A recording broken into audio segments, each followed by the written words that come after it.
Hello po sa inyong lahat mga ka-crypto. Ako po si Pinoy Crypto Trader at sa video na ito ay pag-uusapan po natin ang tungkol dito kay Shiba Inu. Particular po ang kanyang posibleng pagtaas ng kanyang presyo ng 20% ayon po sa isang kilalang crypto analyst. Pero teka, bakit nga ba may nagsasabi na tataas ito? At ano po ang kinalaman ng isang misteryosong token burn sa biglaang paggalaw ng presyo ni SHIB? Kaya sa video na ito ay papaliwanag din natin kung paano po gumagana ang resistance level, token burn at iba pang mga indicators na ginagamit ng mga eksperto sa crypto trading. At ayan, bago po tayo magpatuloy ay pakibasa na lamang po ang disclaimer dito sa ibaba ng ating screen. Ayan po kay Satoshi BTC, isa po siyang sikat na crypto analyst. Si Shiba Inu ay kasalukuyang nasa isang bottoming pattern. Ayan, bottoming pattern na maaaring maging senyales ng pagtatapos ng kanyang downtrend. Kapag ang isang coin ay nag-form ng ganitong pattern, may posibilidad na ito po ay umangat muli sa mas mataas na presyo. Ayan, pakicheck na rin po pala yung technical analysis technical analysis ko kanina dito kay SHIB. Ang isa pang mahalagang bagay na binanggit po ni Satoshi BTC ay ang resistance level na nasa 40 digits 134. Yan, sa madaling sabi, ito ang presyo kung saan madalas humihinto or bumababa muli or nauuntog ang presyo ni SHIB kapag sinusubukan niya itong tumaas. Kapag nabasag o na-break ang resistance level na ito, maaari pong magkaroon ng isang malakas na rally pataas at maaari daw umabot ito ng 20% na price increase.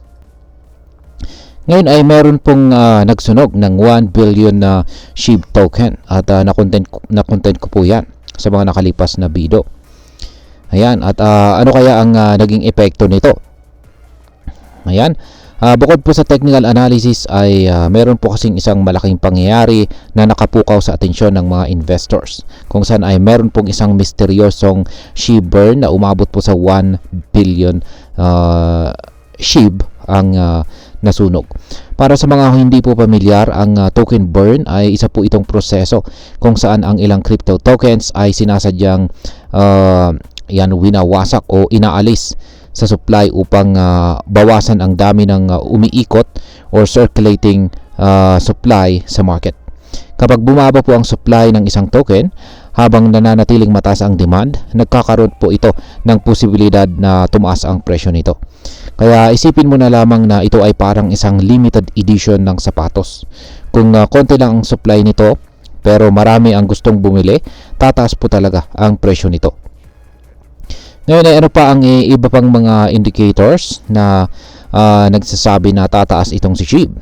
Ayan, bukod po sa SHIB burn at saka resistance level na nabanggit natin kanina, ay may iba pang mga on-chain indicators na nagpapakita ng posibilidad na mag-rally itong si SHIB. Una ay ang Shibarium Network Growth. Ayan. Ang Shibarium ay para po sa mga hindi nakakaalam, ito po ay layer 2 blockchain ng Shiba Inu.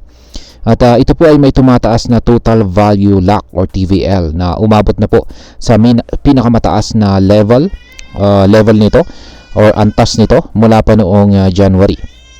Ibig sabihin ay mas marami pong activities na nagaganap sa network nito.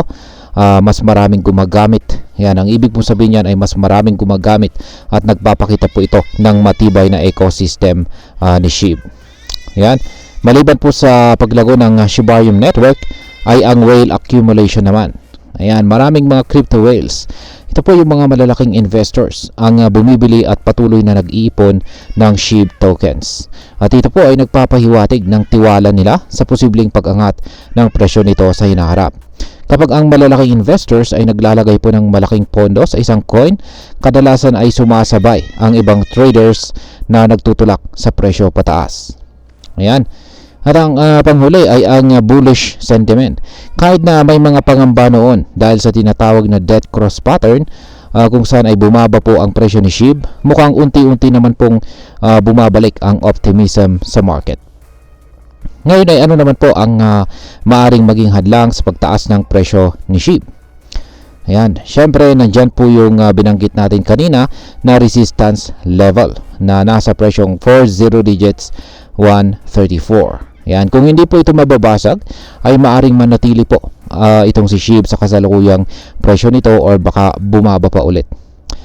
Ayan, ang market sentiment naman ni SHIB ay laging volatile at madali pong maapektuhan ng mga balita o pangyayaring global or global events. Halimbawa, kung kung may biglang regulasyon o pagbabawal sa crypto trading sa ilang bansa, maaaring makaapekto po ito sa presyo ni SHIB.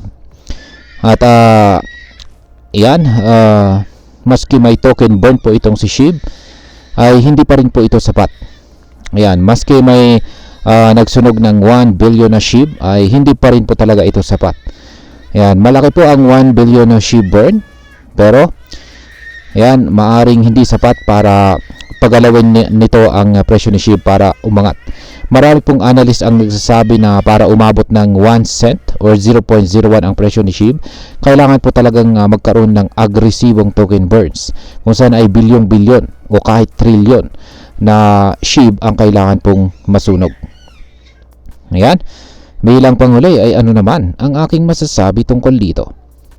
Una, kung meron ka pong holdings dito kay Shiba Inu, magandang pagmasdan ang resistance level or bantayan po natin ang resistance level at ang magiging kilos ng market.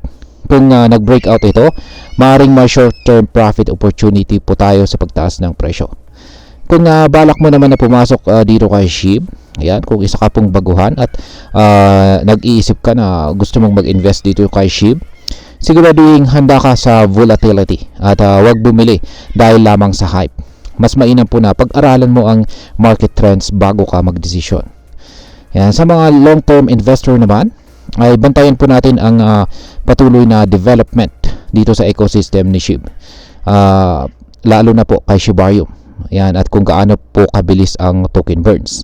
Kung magpapatuloy po ang paglago or development, maaari pong magkaroon ng mas malaking upside potential itong si SHIB sa hinaharap. Sa kabuuan, marami pong positibong indikasyon na maaaring magtulak pataas sa presyo ni Shiba Inu. Pero dapat po nating tandaan na wala pong kasiguraduhan sa crypto market. Ang 20% price increase ay posible, pero hindi po ito garantisado.